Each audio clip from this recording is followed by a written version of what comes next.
name is Pamela Brown. I am a registered nurse working in the operating room at a Level 2 trauma center. Today I want to talk to you about communication in nursing.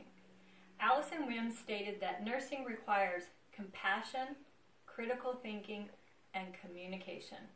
Those qualities strengthen the trust people place in nurses and make us all proud to say, I am a nurse. Communication, though, is the key.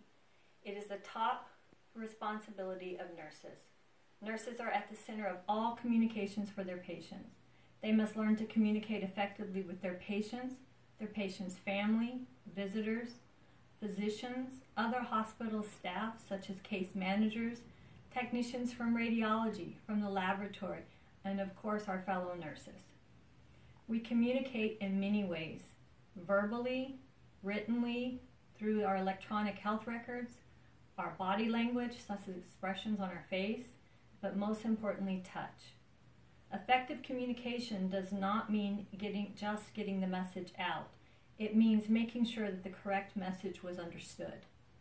According to the Journal of Patient Safety in 2013, as many as 440,000 people die each year from preventable medical errors, representing the third leading cause of death in the United States from the list of Centers for Disease Control and Prevention. Of these deaths due to medical errors, the Joint Commission estimates that 80% involve miscommunication. The Joint Commission feels that communication is vital to patient safety.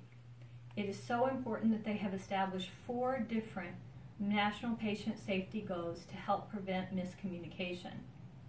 3 of these goals pertain to the operating room to prevent mistakes in surgery.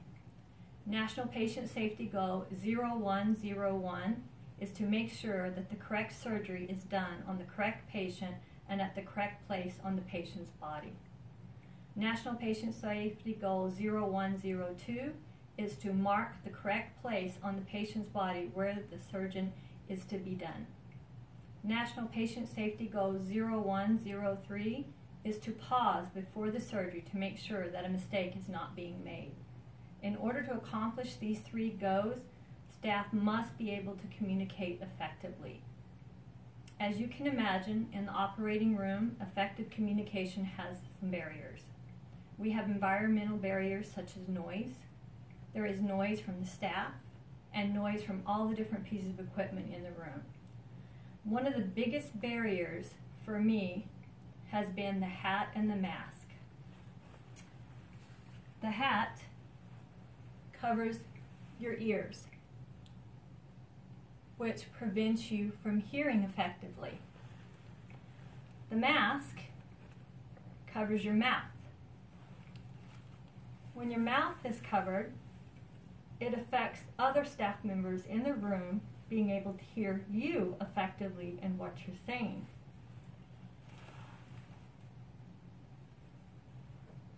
So when you understand that these are barriers to communication, you know that you need to be able to get each other's attention, and you need to speak a little bit louder and a little bit clearer when you have these barriers in place.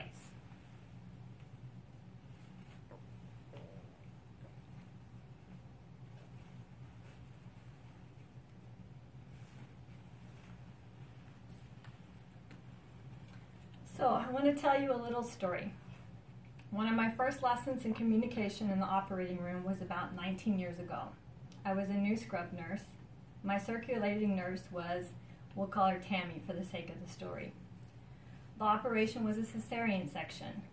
So this means we have many people in the room. We have a surgeon, an assistant surgeon. We have an anesthesiologist. We have me, the scrub nurse at the time. Tammy was a circulating registered nurse. We have a neonatologist in the room. We have a NICU nurse, and we have a respiratory therapist. And on this particular day, we also had a student nurse and a resident present. So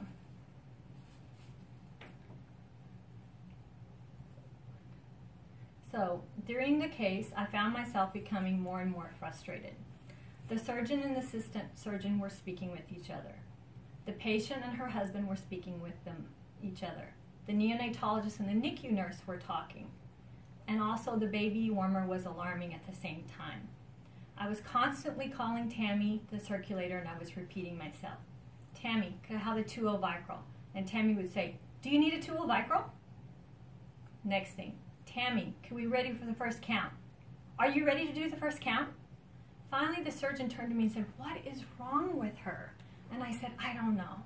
By like the 4th time, I finally said, Tammy, are you losing your hearing?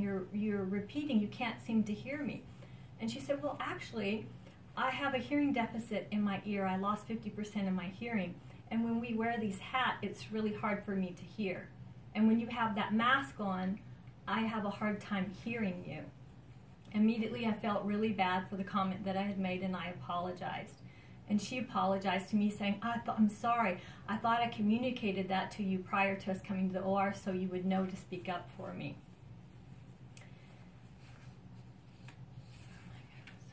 So part of effective communication skill is knowing any factors that might influence your ability to communicate, such as environmental barriers such as noise, hats, and masks. Also, knowing if your patient or your fellow coworker has a hearing deficit. Thank you for listening.